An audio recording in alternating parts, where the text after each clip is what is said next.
पेन्हिले लुगा सखी हम सुगा लागे संगे में सरिया रे। पेन्हिले लुगा सखी हम सुगा लागे संगे में सरिया रे।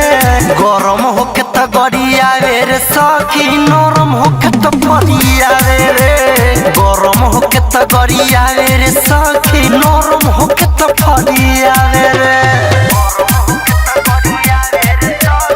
दिव्या फिल्म्स ज्योति रिकॉर्डिंग स्टूडियो घोड़ा सहन महादेवा। प्यार से जहिया बुलावे ला जानू लगे कि सब अब ठीक ठाक बानू। अखिया जेला हयाल करे सखी हो दिलावा डरे। लागे लायोंगी तो कही के मौगी लागे ला नरिया रे। गरम होके त गरिया रे सखी नरम होके त परिया रे। गरम होके त गरिया रे सखी नरम होके त परिया रे।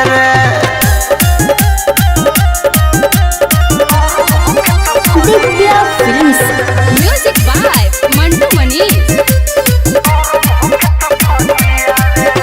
लागे दिमागे में भर दी भूसा अंकित केला के आवे जब गुस्सा। देखी मिथल से के जाही कहाँ पड़े उ तो बाटे दिमागी के हाँ पड़े।